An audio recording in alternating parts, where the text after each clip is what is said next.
Hello and welcome to Civil Services Gurukuls guys. This is our lecture number 9 on PCS 2025. हमारा Indian polity and constitution का आज lecture number 9 है और आज हम क्या देखेंगे? आज हम देखेंगे local rural self government that is panchayati Raj and urban self government that is municipalities. So let's start. हमने क्या क्या टॉपिक्स आज कवर करने हैं. तो सबसे पहले हम देखेंगे जी पंचायती राज क्या है. That is your 73rd amendment act. उसके बाद हम क्या देखेंगे? हम देखेंगे लोकल बॉडीज क्या है. उसके लिए आपके पास क्या है? 74th amendment act. फिर हम देखेंगे फाइनेंस कमीशन आर्टिकल 280. स्टेट का फाइनेंस कमीशन क्या कहता है. Election Commission of India article 324. UPSC article 312 से लेकर 315 तक. कैग आपका देखेंगे आर्टिकल 148. अटॉर्नी जनरल देखेंगे आर्टिकल 176 और आर्टिकल 76 और एडवोकेट जनरल देखेंगे आपका स्टेट का. तो let's start with the topic. तो सबसे पहले हम देखते हैं जी पंचायती राज इंस्टीट्यूशन. जो पंचायती राज इंस्टीट्यूशन है ये आपको इसको कॉन्स्टिट्यूशनल स्टेटस मिला है through article 40 of the constitution. Article 40 जो कॉन्स्टिट्यूशन का जो डीपीएसपीज है उसके थ्रू पंचायती राज को क्या मिला है? आपका कॉन्स्टिट्यूशनल स्टेटस मिला है. It was in the year 1992 जब इसको कॉन्स्टिट्यूशनल स्टेटस दिया गया. उससे पहले पंचायती राज की बात हुई है, बिल्कुल हुई है. 1952 में नेहरू जी ने बात की थी. उसके लिए हमारे पास क्या था? Community development programme.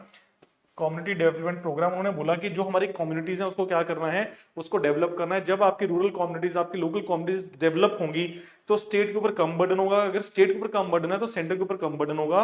और जो आपकी ये कम्युनिटीज हैं ये सेल्फ रूलिंग के लिए या सेल्फ कमिटमेंट के लिए काम करेंगी और ये अपना ख्याल खुद रखेंगी. तो 1952 में इसको सीडीपी के थ्रू स्टार्ट किया गया था. उसके बाद आपकी कमेटी फॉर्म की गई 1957 में. वो क्या थी? बलवंत राय मेहता कमेटी, जिन्होंने बोला कि हर स्टेट में पंचायती राज होना चाहिए. हमारा सिस्टम क्या है? हमारा सिस्टम है फेडरलिज्म में सेंटर एंड स्टेट. तो उन्होंने बोला कि सेंटर एंड स्टेट के साथ आपके पास क्या होना चाहिए? आपके पास पंचायत भी होनी चाहिए. लोकल सेल्फ गवर्नमेंट के लिए भी आपके पास एक टूल, एक गवर्नमेंट होनी चाहिए जो उनके नीड्स को ख्याल रखे. उसके बाद फिर दो कमेटी फॉर्म की गई, वो 1977 में थी. उसका क्या नाम था? अशोक मेहता कमेटी. उसने भी बोला कि पंचायती राज को डेवलप करो. उसके बाद आपकी क्या है? जीवी के राव कमेटी 1985 में. फिर आपकी एलएम सिंघवी कमेटी है 1986 में. फिर आपका क्या हुआ? जो एक कमेटी है 1986 वाली, इसने बोला कि एक कॉन्स्टिट्यूशनल स्टेटस दिया जाना चाहिए किसको? पंचायती राज को. फिर आपका 73rd अमेंडमेंट एक्ट 1992 पास किया गया और पंचायती राज को कॉन्स्टिट्यूशनल स्टेटस मिल गया. और आज पंचायती राज क्या? आज पंचायती राज आपका कॉन्स्टिट्यूशनल बॉडी है as a part of rural local self government. Part 9 article 243 से 243O जो इसके बारे में बात करते हैं. 11 शेड्यूल ऐड किया गया जिसमें 29 सब्जेक्ट्स हैं. और ये पंचायती राज या रूरल लेवल सेल्फ गवर्नमेंट की नीड्स को केटर करता है और उसकी नीड्स को फुलफिल करता है. तो ये क्या है? ये बैकग्राउंड है किसका? पंचायती राज इंस्टीट्यूशन का कंट्री के अंदर. फिर देखते हैं स्ट्रक्चर क्या है. 3 टायर स्ट्रक्चर है. सबसे पहले हमारे पास विलेज लेवल पे क्या है? ग्राम पंचायत. अगर हम स्ट्रक्चर देखें इसका 3 टायर है हमारे पास. यहाँ पे क्या है? ग्राम पंचायत. ये कहाँ पे है? Village level. फिर हमारे पास ब्लॉक में क्या है? पंचायत समिति. ब्लॉक लेवल में हमारे पास क्या है? पंचायत समिति. फिर हमारे पास डिस्ट्रिक्ट लेवल में क्या है? हमारे पास है जिला परिषद. यहाँ पे क्या है? जिला परिषद. तो ये 3 लेवल स्ट्रक्चर है, 3 टायर स्ट्रक्चर है. आपके सबसे नीचे क्या है? ग्राम पंचायत. वो कहाँ पे? विलेजेस में है. फिर आपके पास ब्लॉक लेवल पे क्या है? पंचायत समिति. और सबसे ऊपर क्या आपके पास? जिला परिषद, दैट इज फॉर डिस्ट्रिक्ट. तो 3 टायर स्ट्रक्चर है पंचायती राज इंस्टीट्यूशन का. इसके की फीचर्स देखते हैं. सबसे पहले क्या है कि डायरेक्ट इलेक्शन होते हैं. कितने साल के लिए बच्चों इलेक्शन होते हैं? 5 इयर्स के लिए कॉन्टेस्टेंट को चूज किया जाता है. रिजर्वेशन है सीट्स की, बिल्कुल है. किस कम्युनिटी के लिए? SC ST.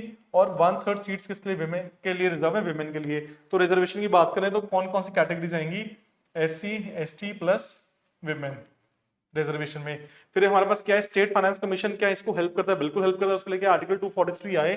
वो क्या कहता है? वो कहता है डेवोल्यूशन ऑफ फाइनेंसेस की जो भी स्टेट के फाइनेंसेस है, जो भी स्टेट के पास पैसा है वो पंचायत को कैसे डिवॉल्व करेगा वो कौन बताता है? वो स्टेट फाइनेंस कमीशन बताता है. फिर क्या स्टेट इलेक्शन कमीशन ने कोई प्रोविजंस रखे हैं? बिल्कुल रखे हैं. उसके लिए आर्टिकल 243 वो क्या कहते हैं? Conducts PRI elections. तो जो पंचायती राज के इलेक्शन है वो कौन कंडक्ट करता है? State election commission. और जो आपका वैसे इलेक्शन कमीशन है वो किसके लिए कंडक्ट करेगा? स्टेट और सेंटर के लिए. तो रूरल एरिया के लिए कौन करेगा? State election commission. फिर हमारे पास क्या है? 29 सब्जेक्ट्स जिसके ऊपर पंचायती राज इंडिपेंडेंट है. PRI is independent to make rule on the subjects. तो आप एक बार लिस्ट को गो थ्रू कर लेना क्योंकि list is very important. List में आपको पता लग जाएगा कि PRI किस किस के ऊपर टैक्स लगा सकते हैं और कैसे ये अपनी सेल्फ सस्टेनेबिलिटी को अचीव करेंगे. फिर सिग्निफिकेंस की बात करें, ये आपकी क्या चीज को हैम्पर कर रहा है, क्या चीज को आपके स्ट्रेंथन कर रहा है. तो बच्चे ये ग्रास रूट डेमोक्रेसी को स्ट्रेंथन कर रहा है और विमेन की पार्टिसिपेशन को इंश्योर कर रहा है. ग्रास रूट डेमोक्रेसी का मतलब क्या? ये कॉन्सेप्ट कहां से है? ये कॉन्सेप्ट है गांधीयन. गांधीयन प्रिंसिपल का कॉन्सेप्ट है. गांधी जी ने बोला कि ग्रास रूट पे, विलेज लेवल पे जो भी पीपल हैं, जो भी लोग हैं, जो भी विलेजेस हैं, उनको हमने एक टूल बनाना है फॉर सेल्फ सफिशिएंसी। अगर वो सेल्फ सफिशिएंट रहेंगे तो क्या होगा, तो स्टेट के ऊपर बर्डन कम होगा। अगर स्टेट के ऊपर बर्डन कम होगा तो ऑटोमेटिकली सेंटर के ऊपर बर्डन कम होगा। तो क्या है, तो जो ये ग्रास रूट लेवल या विलेज लेवल के जो लोग हैं, जो लोकल रूरल सेल्फ गवर्नमेंट के लोग हैं, जो लोकल लेवल के लोग हैं, वो क्या करेंगे, वो अपने आप को स्ट्रेंथन करेंगे और अपना काम ठीक तरीके से करेंगे। तो ये क्या है, ये आपका है PRIs, that is panchayati raj institution, Gandhian principle के ऊपर बेस्ड है। आर्टिकल 40 है जो इस इंस्टीट्यूशन को कॉन्स्टिट्यूशनल स्टेटस देता है। ठीक है जी। Next we have urban local bodies, this is the same thing, ये 74th अमेंडमेंट एक्ट के थ्रू आया है। ये सेम चीज है पर किसके लिए है, अर्बन एरियाज के लिए। आपने ध्यान रखना, जो पंचायती राज किसके लिए, रूरल एरियाज के लिए, किसके लिए, अर्बन एरियाज के लिए। इसमें क्या है, it led to the rise of urbanisation. तो हमें किसी की जरूरत पड़ी म्यूनिसिपल गवर्नेंस की। आपने सुना होगा ना, म्यूनिसिपल कॉर्पोरेशन एक बॉडी होती है हर शहर में, तो ये उसी के थ्रू आया है। सेकंड क्या है, इसके लिए हमारे पास क्या है, 74th अमेंडमेंट एक्ट। इसके लिए पार्ट क्या है, 9A, आर्टिकल है 243P से 243ZG। इस लिस्ट को विजिट कर लेना, ये लिस्ट इंपॉर्टेंट है पंचायत के लिए और म्यूनिसिपैलिटीज के लिए, क्योंकि क्वेश्चन पूछ लेते हैं। पंचायत के लिए शेड्यूल कौन सा है, 11th, म्यूनिसिपैलिटीज के लिए कौन सा है, 12th। पंचायत में सब्जेक्ट्स कितने हैं, 29, यहाँ पे कितने हैं, 18। तो ये आपसे वो पूछ लेते हैं। Type of urban local bodies की बात करें तो हमारे पास क्या है, बहुत बड़े लार्ज अर्बन एरिया के लिए हमारे पास क्या है, municipal corporation. Smaller urban area के लिए हमारे पास क्या है, म्यूनिसिपैलिटी। और जो ट्रांजिशन एरियाज है, मतलब जो पहले रूरल थे अब वो अर्बन बन रहे हैं, उनके लिए हमारे पास क्या है, नगर पंचायत। ये क्वेश्चन पूछा गया है कि नगर पंचायत किसके लिए है, it is for those areas that are in transitional phase, मतलब वो पहले रूरल थे अब वो डेवलपमेंट के थ्रू अर्बन बन रहे हैं। ठीक है जी। तो इसमें हम देखते हैं नेक्स्ट के की फीचर्स क्या क्या है। की फीचर्स में पहला क्या है, इसमें भी डायरेक्ट इलेक्शंस होते हैं फॉर आफ्टर एवरी 5 ईयर, जो सीट होती है 5 साल के लिए मिलती है। इसमें भी सेम क्राइटेरिया रिजर्वेशन है SC STs और विमेन के लिए। फिर वार्ड की कमिटीज होती है, मतलब हमने पॉपुलेशन के बेसिस के ऊपर वार्ड बना रखे हैं कि भाई 3 लाख पॉपुलेशन, तो उसको क्या बोलेंगे, वार्ड। फंक्शंस क्या है, ये अर्बन प्लानिंग करते हैं, वाटर सप्लाई के लिए काम करते हैं, स्लम इंप्रूवमेंट करते हैं, अर्बन पॉवर्टी एलिवेशन करते हैं, लोगों को गरीबी से बाहर निकालते हैं। सिग्निफिकेंस क्या है, जैसे वो ग्रास रूट डेमोक्रेसी के लिए काम कर रहा है, ये अर्बन सेल्फ गवर्नेंस के लिए काम कर रहा है और सिटीजन की पार्टिसिपेशन को इंश्योर करते हैं सो दैट सिटीजन ठीक तरीके से यहाँ पे काम कर सके। ठीक है जी। फिर हमारे पास क्या है, फाइनेंस कमीशन, आर्टिकल 280, ये है नेशन का। इसमें क्या है कि after every 5 years it is constituted by the president.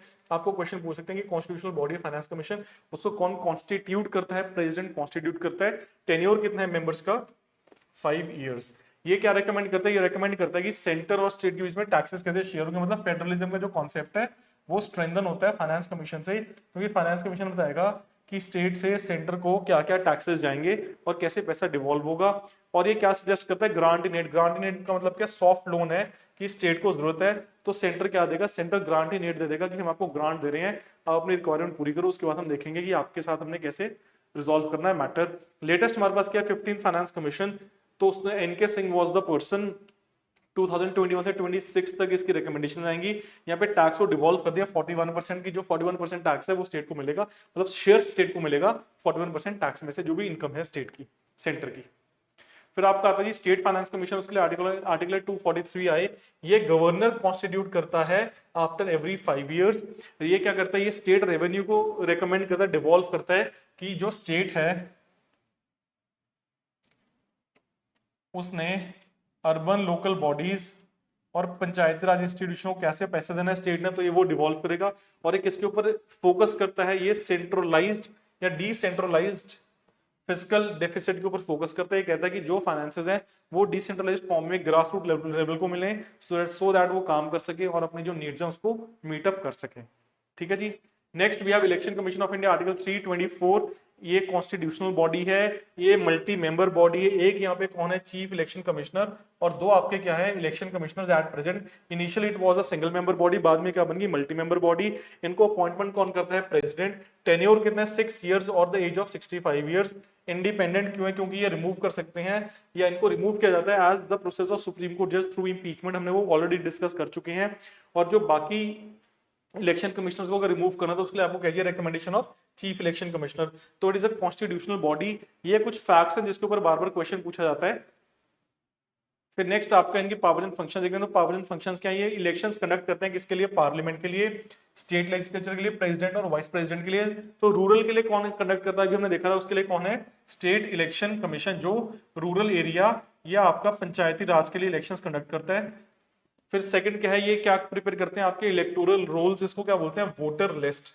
फिर क्या करते हैं, model code of conduct enforce करते हैं। मॉडल कोड ऑफ कंडक्ट क्या है, एक एथिकल कोड ऑफ कंडक्ट है जिसको अगर वॉलेट करेंगे तो बैड पब्लिसिटी होती है। उसमें क्या लिखा जाता है, उसमें लिखा जाता है कि जो ये पॉलिटिकल पार्टी है इसका क्या काम है, ये कैसे एथिकली काम करेगी और इनके क्या क्या प्रोमिसेस हैं। तो उसके लिए क्या है मॉडल कोड ऑफ कंडक्ट, ये इसको क्या करते हैं एनफोर्स करते हैं। और ये डिस्क्वालिफिकेशन करते हैं मेंबर्स की थ्रू आरपीए 1951। आरपीए 1951 हमने इलेक्शंस के टॉपिक में किया पार्ट 15 में अपने नोट्स में। तो उसमें बताया गया कि अगर किसी मेंबर को आपने डिस्क्वालीफाई करना है तो ग्राउंड्स क्या डिस्क्वालिफिकेशन के, तो इलेक्शन कमीशन उसको यूज करता है किसी मेंबर को डिस्क्वालीफाई करने के लिए। फिर आपका यूपीएससी है जी, आर्टिकल 315 से 323 312 में बच्चे ऑल इंडिया सर्विसेज दी गई हैं। तो ये क्या करते हैं, ये भी कॉन्स्टिट्यूशनल बॉडी है। ये क्या करते हैं, ये रिक्रूटमेंट करते हैं। It is an examination conducting body for recruitment to all India and central services. ये कंडक्ट करते हैं civil services exam, engineering services के, सीडीएस के एटसेट्रा। ये गवर्नमेंट को एडवाइस करते हैं for promotions and disciplinary cases. Independence इनकी इंश्योर कैसे होती है कि जो इनका रिमूवल प्रोसेस है वो बहुत ही ज्यादा नीट एंड क्लीन है, और जो सैलरी है वो इनकी फिक्स है, और इनको सिक्योरिटी ऑफ टेन्योर है। तो ये बॉडी भी इंडिपेंडेंट है। इसके ऊपर भी फैक्चुअल क्वेश्चन कभी कभी पूछ लेते हैं आर्टिकल्स को लेकर। फिर आपका आता है CAG CAG, that is article 148। ये क्या है, ये गार्डियन है किसका, पब्लिक पर्स। पब्लिक पर्स मतलब जो भी पब्लिक का पैसा है, मनी है, ये उसका गार्डियन है। ये देखेगा कि कोई भी सरकार है उसने पैसा कैसे इन्वेस्ट किया है, ठीक तरह से इन्वेस्ट किया या नहीं किया ठीक तरह से, तो ये क्या करेगा, उसको पनिश करेगा। ये ऑडिट करता है अकाउंट्स को किसके, यूनियन गवर्नमेंट और स्टेट गवर्नमेंट्स के। और ये क्या कहते हैं, ये गवर्नमेंट कंपनीज और पीएसयूज को भी ऑडिट करता है। क्यों, क्योंकि उसमें भी पैसा किसका लगा हुआ है, लोगों का लगा हुआ है, पब्लिक पर्स से। ये रिपोर्ट किसको सबमिट करेगा, प्रेसिडेंट या गवर्नर को। प्रेसिडेंट को in the case of union government and governor को in case of the state government. और वैसे ही प्रेसिडेंट इसको रिपोर्ट को टेबल करेंगे पार्लियामेंट में या आपके स्टेट लेजिस्लेचर में according to the scenario. Governor वहां पे करेगा स्टेट लेजिस्लेचर में, और प्रेसिडेंट कहां करेंगे, पार्लियामेंट में। इंडिपेंडेंस क्या है इनकी, कि इनकी जो रिमूवल है वो सुप्रीम कोर्ट जज की तरह होती है, and it is a very very difficult process. ठीक है जी। फिर आपका आता है अटॉर्नी जनरल, आर्टिकल 76। ये क्या है, ये सेंट्रल गवर्नमेंट का एडवोकेट है। क्या है, सेंट्रल गवर्नमेंट का एडवोकेट है। तो ये चीफ लीगल एडवाइजर है किसका, गवर्नमेंट ऑफ इंडिया का। अपॉइंट कौन करेगा, प्रेसिडेंट। क्वालिफिकेशन क्या है कि ये एलिजिबल होना चाहिए to be a supreme court जज। राइट्स क्या है, they can speak in parliament but not या नो वोटिंग। इसका मतलब क्या है कि अगर इन्होंने कोई भी राज्यसभा लोकसभा की प्रोसीडिंग सुननी है, जा सकते हैं पार्लियामेंट में, बैठ सकते हैं और प्रोसीडिंग को सुन सकते हैं, पर ये वोट नहीं कर सकते। और इनका टर्म क्या, प्लेजर ऑफ प्रेसिडेंट। जब अगर प्रेसिडेंट को लगता है कि ये ठीक तरह काम नहीं करे तो इनको रिमूव किया जा सकता है। फिर आप कैसे आता है एडवोकेट जनरल, आर्टिकल 165। ये क्या है, ये स्टेट गवर्नमेंट का एडवोकेट है बच्चे। इसमें क्या है, similar role at the state level. जो अटॉर्नी जनरल का वहां पे, वो एडवोकेट जनरल का स्टेट में। अपॉइंट कौन करेगा, गवर्नर। उधर कौन कौन करता है, प्रेसिडेंट। और eligible to be high court जज, वहां पे एलिजिबिलिटी क्या थी, to be a supreme court जज। सुप्रीम कोर्ट जज, बाकी सारी चीजें बच्चे सेम है। फिर आपका आता है क्विक रिकैप में हम देखते हैं हमने आज क्या क्या देखा। आज हमने देखा 73rd and 74th amendment act. हमने इसके अंदर देखा कि कैसे पंचायती राज और अर्बन लोकल बॉडीज को कॉन्स्टिट्यूट किया गया है और कैसे वो काम करते हैं। आर्टिकल 40 है जिन्होंने इसको कॉन्स्टिट्यूशनल स्टेटस दिया है। सेकंड हमने देखा article 280 that is of finance commission, कि कैसे फिस्कल डिसेंट्रलाइजेशन आपकी प्रमोट होती है। फेडरलिज्म कैसे प्रमोट होता है बिटवीन सेंटर एंड स्टेट। फिर हमने देखा जी इलेक्शन कमीशन ऑफ इंडिया कैसे वो इलेक्शंस कंडक्ट करता है, free and fair elections, electoral rules को प्रेजेंट करता है। पार्ट 15 में गिवन है ये कॉन्स्टिट्यूशन के। फिर हमने देखा यूपीएससी आर्टिकल 312 में ऑल इंडिया सर्विसेज है। 315 से लेकर 323 तक आपकी बात करते हैं इलेक्शन, सॉरी यूपीएससी की। इलेक्शन कमीशन ऑफ इंडिया का है 324 से लेके 329 तक। फिर हमने देखा कैग दैट इज आर्टिकल 148, इसको बोलते हैं कस्टोडियन ऑफ या गार्डियन ऑफ पब्लिक पर्स। फिर हमने देखा advocate general and attorney general, article 76 and 165। तो हमने आज क्या देखा, आज हमने देखा, सॉरी फाइनेंस कमीशन आर्टिकल 280 हमने वो भी देखा था। तो हमने देखा कि ये चीजें कैसे काम करती हैं और रूरल लोकल सेल्फ गवर्नमेंट को कैसे हेल्प करती हैं और हमारी कंट्री को ग्रास रूट डेमोक्रेसी अचीव करने के लिए कैसे हेल्प करती हैं। Thank you so much.